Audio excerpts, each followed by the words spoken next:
Le grincement fendit l'air avant même que Léonard ne voie la lueur rouge frémir dans la fontaine. Il s'arrêta net, le souffle court, car le jet se tendait comme une bête qui cherche une gorge. Le jardin était pourtant silencieux depuis des semaines, un silence lourd, presque vivant, qui suivait chacun de ses pas. Mira avait prévenu qu'il valait mieux éviter ce coin la nuit. Mais il n'avait jamais cru à ces murmures. Il s'accroupit, effleurant la pierre humide. Et une vibration lui remonta jusqu'au poignet. Un murmure ou un souffle, ou peut-être un appel. Le liquide débordait lentement, et son odeur métallique brûla sa gorge. Il recula, le cœur martelant, car une forme semblait se dessiner sous la surface. Puis le bruit cessa d'un coup, comme si quelque chose retenait son souffle avec lui. « Yobé, qui es-tu » ?« Yo » pensa-t-il, mais seule une bulle sombre répondit.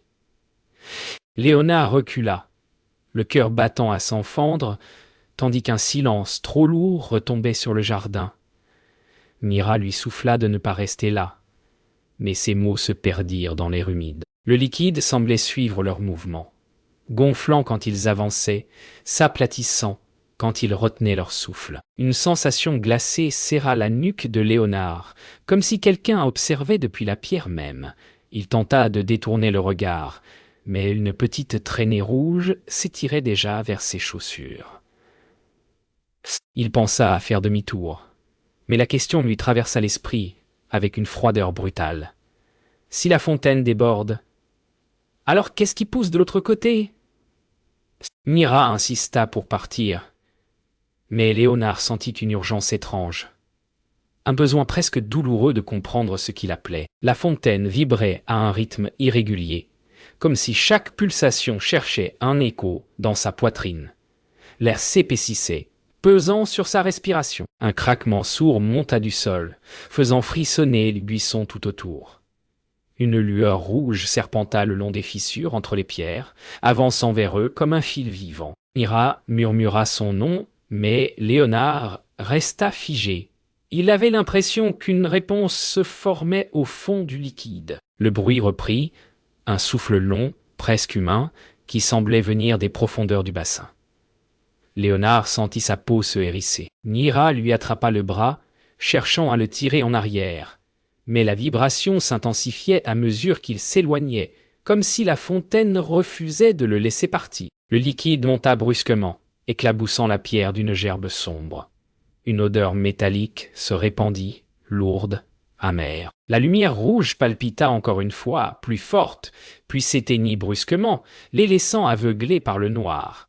Léonard tendit l'oreille. Un battement sourd persistait. Une faible lueur remonta enfin du bassin, vacillante comme une braise mourante. Léonard sentit un frisson lui traverser la poitrine, une sensation qu'il connaissait trop bien. Ce n'était pas de la peur, mais une sorte de reconnaissance. Quelque chose dans cette lumière l'appelait depuis longtemps, il en était certain. Mira tenta encore de le convaincre de partir, mais il fit un pas vers la fontaine. La surface du liquide se calma soudain, lisse comme un miroir. Puis, lentement, une silhouette s'y dessina, comme un reflet impossible. Léonard la fixa, le souffle coupé, car la silhouette semblait être la sienne. La silhouette dans la fontaine se dissipa comme une fumée aspirée vers le fond, laissant Léonard figé dans une stupeur glacée. Mira tenta de l'appeler, mais sa voix paraissait étouffée, comme bloquée par l'air saturé de rouge. Le jardin vibrait doucement, un bourdonnement sourd qui semblait prendre naissance sous leurs pieds. Léonard sentit un élan intérieur, un mélange brutal de curiosité et de terreur, qui l'obligeait à rester là, immobile, face au bassin. Le liquide ondula, révélant un éclat sombre, presque métallique, qui tournoya lentement avant de disparaître. Le vent se coupa, net, comme tranché. Alors, un souffle monta, venu de nulle part, prononçant quelque chose qu'il ne comprit pas vraiment. Il recula d'un pas, cherchant Mira du regard, mais elle fixait la surface, totalement hypnotisée. Il sentit un frisson parcourir le jardin, comme si la nuit elle-même retenait son souffle. Un bruit sec fendit soudain l'air, comme si une branche venait de se briser juste derrière eux. Mira sursauta, tirant Léonard par la manche pour l'éloigner de la fontaine. Mais il resta ancré au sol. Une vibration monta du bassin, résonnant jusque dans leurs côtes. Les ombres autour d'eux se resserrèrent, et un parfum métallique se répandit avec une lenteur inquiétante. Une goutte rouge glissa hors du bassin, dessinant une trace mince sur la pierre. Léonard fixait cette ligne comme un message. Il sentit une pensée le traverser, étrangère, imposée, lui chuchotant de regarder encore, juste un instant. Mira insista, la voix tremblante, mais il n'arrivait pas à détourner les yeux du liquide qui semblait vouloir sortir.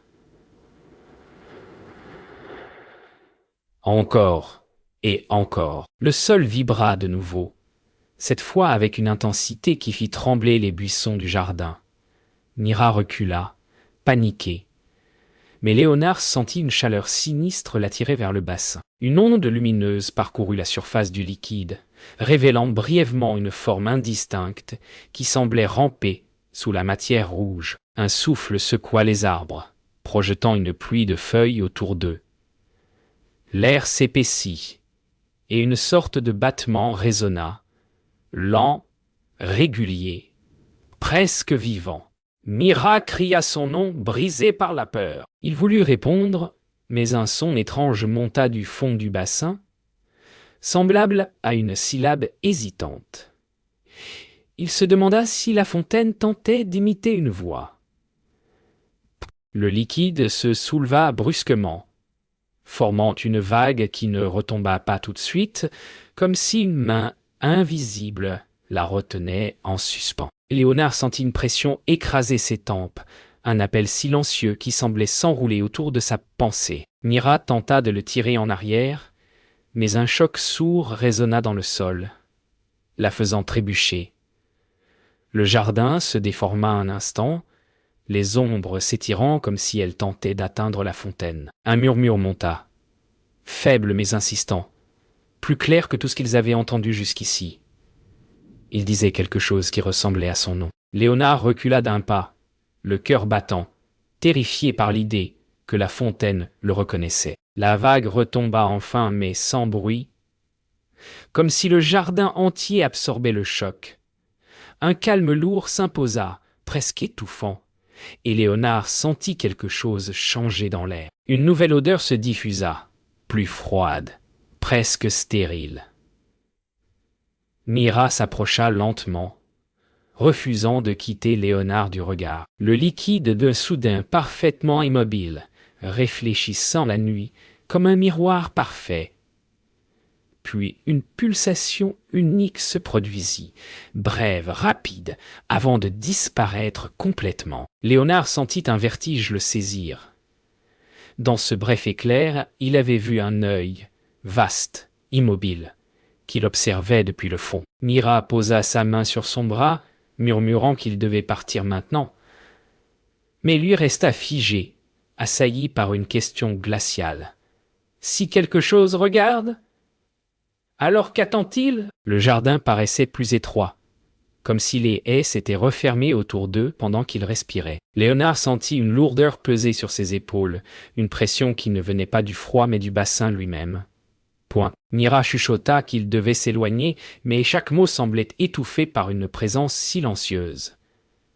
La surface du liquide demeurait immobile, trop immobile, comme un piège tendu. Léonard fit un pas en arrière, mais la vibration infime qu'il sentit dans le sol le força à s'arrêter.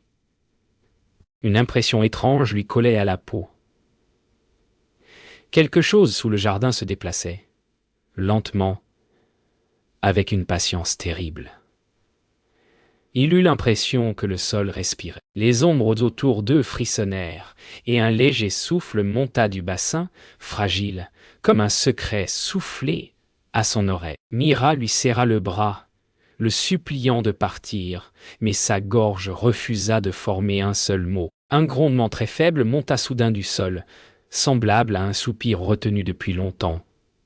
Mira recula vivement, tirant Léonard avec elle, mais il sentit encore ce tiraillement intérieur, cet appel muet qui le retenait au bord du bassin. La surface se troubla, projetant des cercles lents comme des respirations, et une fissure brillante s'ouvrit brièvement au centre avant de se refermer. Un bruit sec claqua dans les branches, faisant vibrer les feuilles d'un seul coup. Léonard sentit le jardin basculer entre deux instants, comme si le temps s'étirait. Il murmura qu'il avait vu quelque chose au fond, mais Mira secoua violemment la tête, refusant d'entendre plus. Un frisson parcourut l'air, et la sensation d'être observé devint écrasante, presque physique. Point. Le vent se leva enfin, mais d'une manière étrange. Il soufflait seulement autour du bassin, comme si le reste du jardin refusait de bouger. La robe de Mira claqua contre ses jambes tandis qu'elle tentait d'éloigner Léonard, mais une nouvelle lueur remonta à la surface, si vive qu'elle fit vibrer l'air. Une silhouette floue apparut un court instant dans le reflet, un visage sans traits précis qui semblait tendre quelque chose vers eux. Léonard sentit un choc dans sa poitrine, comme si la silhouette reconnaissait sa présence. Mira hurla qu'il fallait courir. Avant qu'il ne puisse répondre, la lueur s'éteignit brusquement, laissant une obscurité totale pendant une seconde interminable. Le noir se dissipa lentement, révélant une lumière rouge plus douce, comme un cœur affaibli. Léonard sentit son souffle trembler. Il comprit que ce qu'il voyait n'était pas un simple reflet. Quelque chose essayait de passer. Une vibration sourde monta sous la pierre, secouant le sol en de légers sursauts. Mira se plaça devant lui pour l'empêcher d'avancer.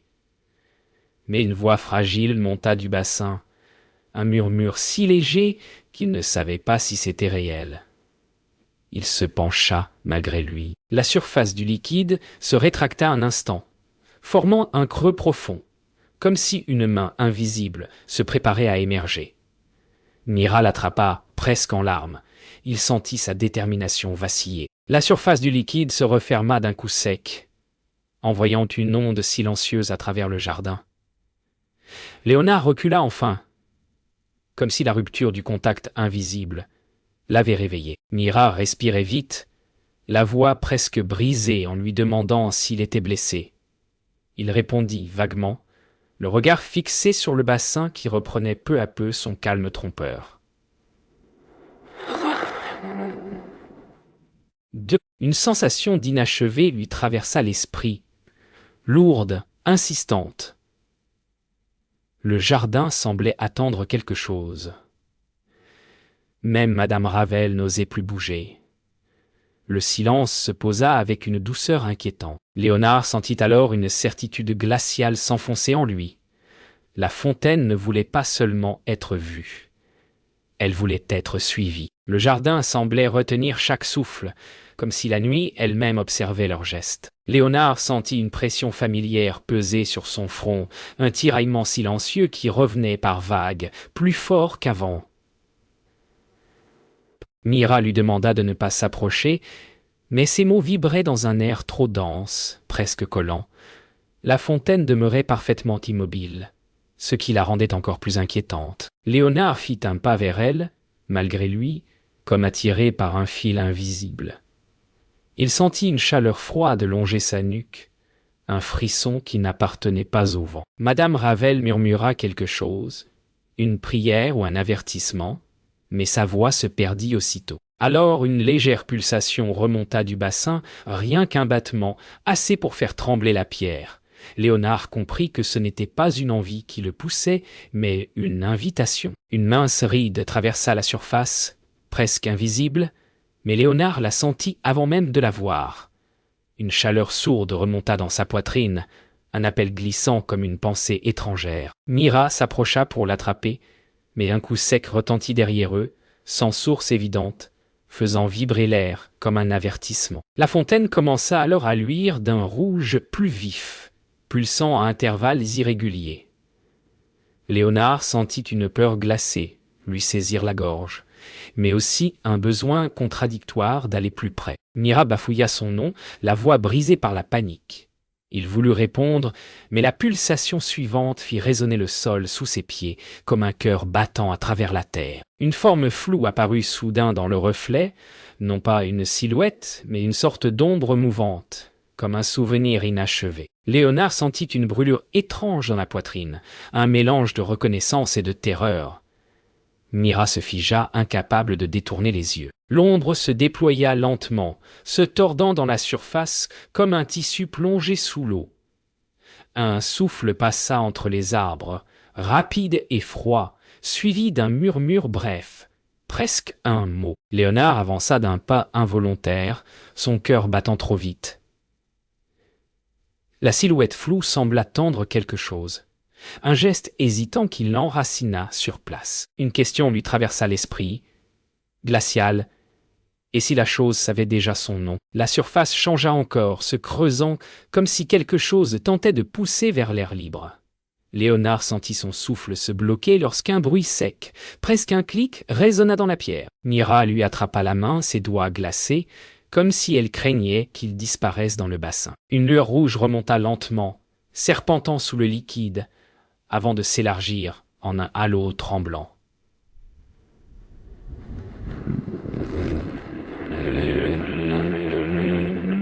Chaque pulsation semblait étirer le temps, rendant chaque seconde plus lourde. Madame Ravel fit un pas en avant, la peur gravée sur son visage.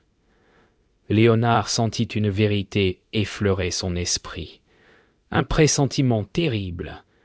La fontaine n'était pas en train de s'ouvrir, elle était en train de s'éveiller. La lueur se stabilisa enfin, formant un cercle parfait au centre du bassin.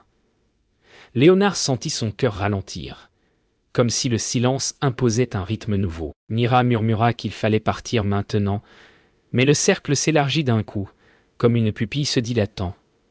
Une vibration sourde devint presque musicale, résonnant dans leurs os. Léonard sentit un frisson glisser le long de son dos, un pressentiment qui ne ressemblait à rien de connu. Le jardin paraissait attendre une réponse. Puis, sans prévenir, une traînée rouge remonta à la surface. Rapide, trop rapide. Comme si quelque chose venait de frôler la lumière.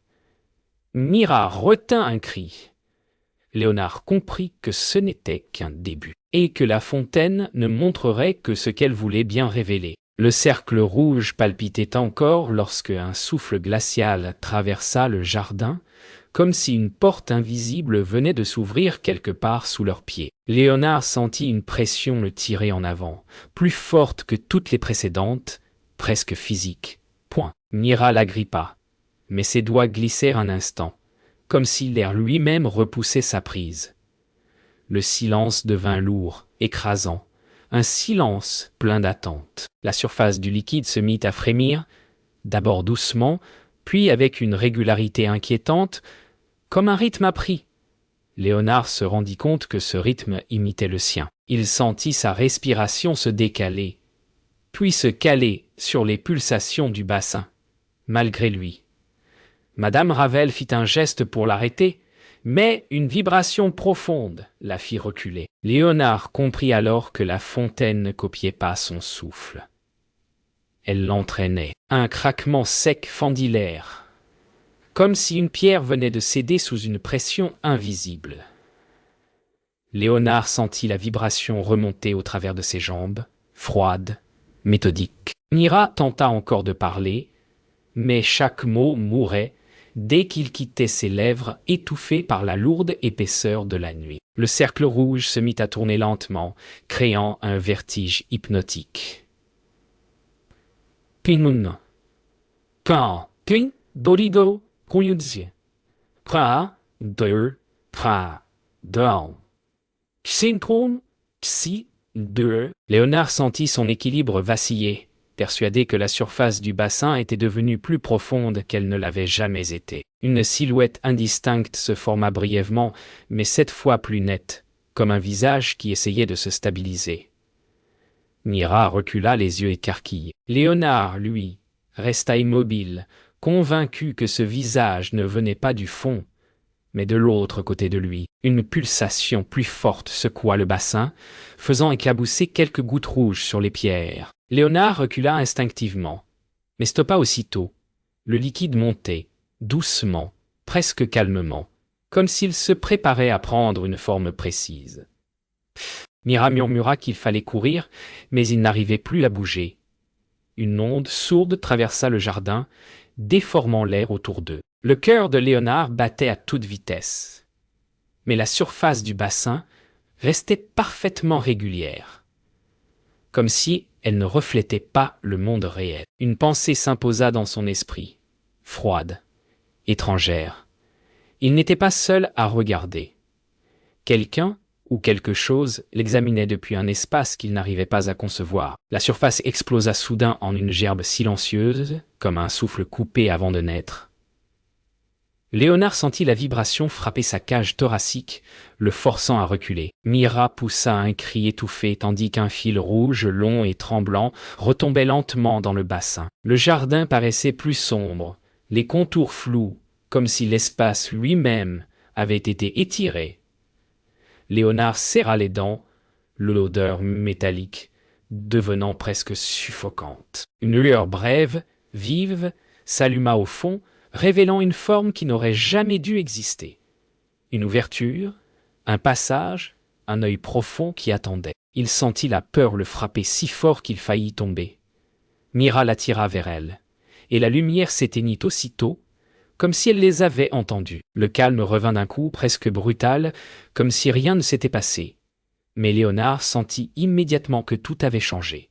Le bassin ne pulsait plus, il respirait, lentement, régulièrement, comme un être qui vient de s'éveiller. Mira recula, terrifiée, mais Léonard fit un pas, incapable de lutter contre l'étrange certitude qui montait en lui. Madame Ravel posa enfin une main contre un tronc, ses jambes tremblant sous son poids. Un nouveau souffle monta du bassin, plus profond, plus lourd, si réel que Léonard crut en sentir la chaleur. Le liquide s'écarta légèrement, formant un couloir mince, un sillon qui descendait vers l'obscurité. Il comprit alors que ce n'était pas un appel, c'était une invitation, adressée uniquement à lui. Léonard sentit la nuit changer autour de lui, comme si l'air s'était mis à tourner en silence autour du bassin. Le sillon sombre au centre du liquide semblait l'appeler, mais pas avec des mots, avec une présence, un souffle, une attente muette. Mira lui murmura de revenir, sa voix vibrante de peur, mais il ne parvenait plus à entendre le sens des phrases. Tout se confondait avec le rythme lent, presque humain, qui montait de la fontaine. Madame Ravel approcha d'un pas hésitant, sa silhouette tremblant dans la pénombre, et prononça son prénom avec une douceur qu'il ne lui connaissait pas. Là, il sentit une déchirure intérieure, un choix qui pesait contre sa cage thoracique. Le sillon noir s'ouvrit un peu plus, comme une bouche prête à avaler un secret. Léonard recula enfin d'un demi-pas, mais le jardin ne le laissa pas respirer. Le silence vibra, comme une réponse impatiente. Une pulsation plus sèche, presque cassée, retentit sous la surface. Comme un cœur fatigué qui frappait trop fort une paroi trop étroite. Mira se plaça devant Léonard, cherchant à lui bloquer la vue, mais le reflet rouge continua de glisser sur sa peau comme une lumière vivante. Oui, Madame Ravel recula en titubant, murmurant qu'il ne fallait surtout pas répondre à l'appel. Léonard resta immobile, les yeux fixés sur le sillon qui se creusait encore, révélant une matière sombre qui ressemblait à de la pierre ou à une peau. Un souffle monta, plus net, plus proche, comme si quelque chose essayait d'imiter leur respiration.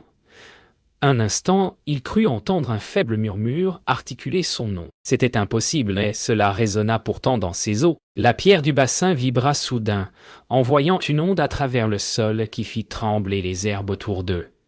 Mira poussa un cri bref, surprise par la force du choc. Léonard se tourna vers elle, l'espace d'un instant arraché à la fascination qui pesait sur lui, mais un bruit plus grave résonna aussitôt, comme une réponse jalouse. Le sillon noir se déforma, grossissant, puis se resserrant comme un souffle contrarié.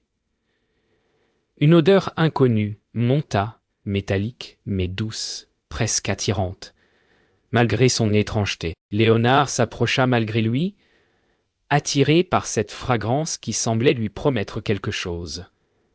Mira tenta de le retenir, mais la vibration suivante fit vaciller tout le jardin. Il sentit le sol battre sous ses pieds, comme si la terre elle-même vivait une agitation secrète. Un souffle long, presque doux, remonta du bassin, si proche qu'il fit frémir les feuilles les plus lointaines. Léonard sentit ses mains trembler. Une lumière rouge, plus pâle cette fois, traça une ligne au fond du sillon, comme un fil vivant qui cherchait une sortie. Mira se plaça de biais, prête à le retenir de toutes ses forces. Mais la lueur grandit, lente et régulière, comme si elle s'accordait à leur hésitation. Madame Ravel fit un pas en avant, les yeux mouillés d'une peur ancienne. Léonard ne comprenait plus ce qu'il voyait. Cette lumière ne menaçait pas, et cela, il ne savait pas pourquoi, l'effrayait davantage. Le jardin se figea un instant, suspendu dans un silence étrange. Puis la lumière changea. Elle devint plus vive, plus nette, dessinant une forme allongée qui semblait monter depuis un espace inaccessible. Léonard sentit son souffle se bloquer lorsque la forme toucha presque la surface sans la briser. Mira le tira en arrière, mais la chaleur étrange que dégageait cette lueur le paralysait. Madame Ravel murmura qu'il fallait fuir, mais sa voix se perdit dans le bourdonnement qui emplissait soudain tout le jardin. La forme s'immobilisa enfin, juste sous la surface, comme un regard attendant le sien. Léonard comprit dans un éclair brutal que la fontaine n'appelait plus. Elle choisissait. Le jardin vibrait d'un souffle profond, comme si la terre entière attendait que Léonard fasse un pas de plus. La forme lumineuse restée sous la surface semblait flotter dans un calme terrifiant, prête à émerger ou à disparaître selon son choix. Mira murmura son prénom avec une douceur brisée. Un dernier appel. Il sentit sa gorge se serrer, partagée entre la peur pure et une attraction impossible à combattre. Madame Ravel s'avança malgré ses jambes tremblantes, lui suppliant de reculer, mais sa voix paraissait déjà trop loin.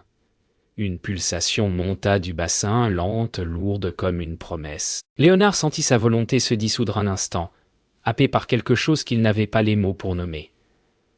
Le silence qui suivit fut si dense qu'il coupa le monde en deux. Une brusque vibration secoua la surface, mais cette fois, ce ne fut pas un appel. C'était une réponse claire, presque volontaire. Léonard sentit ses muscles se tendre malgré lui. Mira cria qu'il fallait partir, sa voix brisée par un désespoir neuf. Mais il ne pouvait détourner les yeux. La lueur se contractait comme un cœur qui cherchait à s'accorder au sien. Madame Ravel posa une main sur son épaule, un geste fragile, presque maternel, qui réussit à le ramener un peu vers la réalité. La surface se calma d'un coup, trop brusquement. Une brise froide descendit entre eux, portant une odeur étrange, ni métallique, ni vivante. Juste inconnue. Et dans cette odeur, il y avait quelque chose qui ressemblait à une décision. Un bruit sec monta du fond du bassin, comme si quelque chose venait de se déverrouiller.